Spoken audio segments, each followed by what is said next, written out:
Vous avez en permanence le truc du trou de la Sécu. Nous sommes en pure propagande. En pure propagande, lorsque l'on dit que Macron a renoncé à la réforme parce qu'il ne fait pas la retraite à point, pas du tout. Il n'a pas renoncé à la réforme du tout, puisqu'il supprime les régimes spéciaux, qui sont précisément ces régimes de droit au salaire continué, qui ont servi de modèle en 1946 pour l'étendre à l'ensemble du privé. Il faut aussi savoir décider en politique. Et quand on a une conviction, la mienne, elle est forte, elle est faite depuis très longtemps, qu'une réforme des retraites est nécessaire pour garantir la prospérité du pays, à un moment donné, une fois que la phase de dialogue indispensable est passée, il faut décider. Est-ce que vous pensez que cette réforme est nécessaire quand on écoute notre ministre de l'économie ?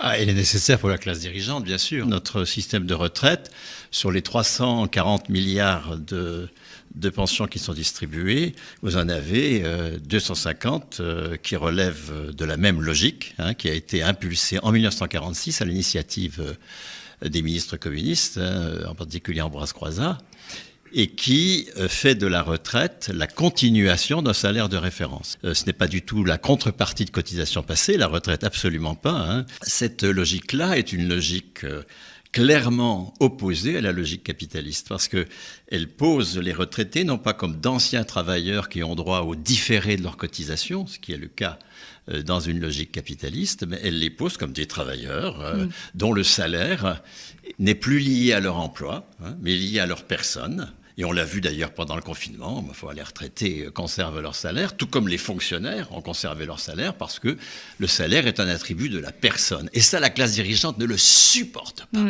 Parce qu'elle a besoin que nous soyons en permanence dans la dette, dans la recherche d'un emploi pour avoir droit au salaire.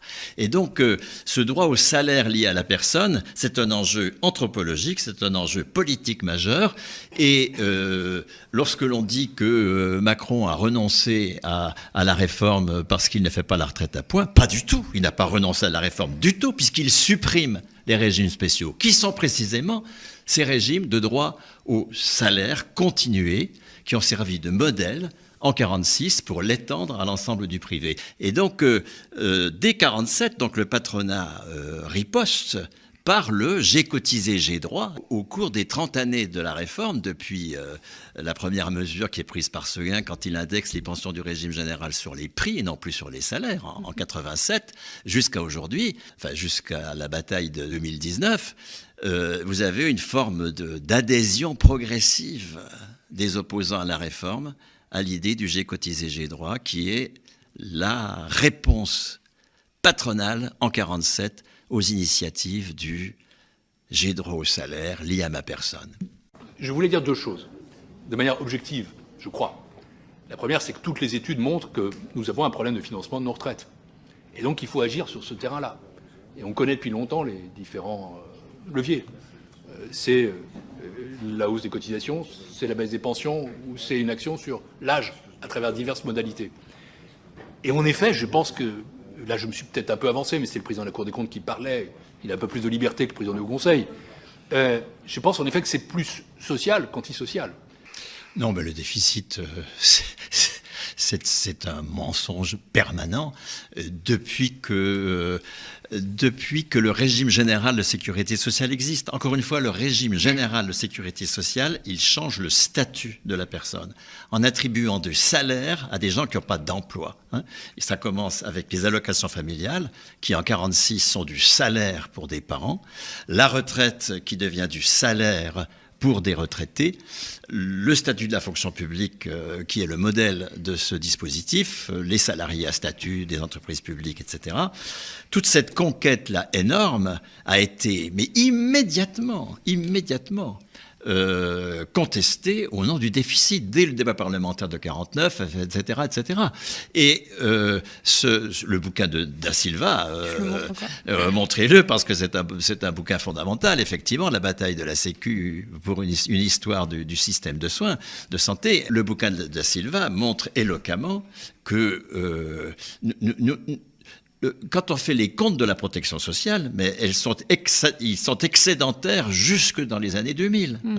Donc, et pourtant, vous avez en permanence le truc du trou de la Sécu. Nous sommes en pure propagande, et il faut arrêter d'attribuer la moindre foi à ce qui se raconte, y compris à ce que le corps raconte, parce que le corps dit des tas de bêtises aussi, il faut bien le dire, le Conseil d'orientation des retraites. On est en train de chercher la meilleure voie pour à la fois mettre en œuvre cette réforme rapidement, à l'été 2023, en même temps, trouver une place pour du dialogue et de la concertation. Borne, vous avez reçu un par un chacun des présidents de groupe, de l'opposition, de la majorité. Vous avez longuement déjeuné avec Emmanuel Macron vendredi pour vous mettre d'accord, et vous nous dites ce matin que vous savez toujours pas ce que vous allez faire. Alors, vous avez vu qu'on a prévu avec le président de la République d'avoir un échange cette semaine avec naturellement les ministres concernés et les responsables de la majorité. Je peux vous rassurer, la décision, avec le président de la République, on décidera d'ici la fin de la semaine. Ça, je n'ai pas d'opinion sur les procédures parlementaires qu'il veut utiliser, mais qu'il veuille éliminer le débat. À coup sûr, mais ça, c'est pas la première fois. Et quand il fait des débats, on sait ce que c'est.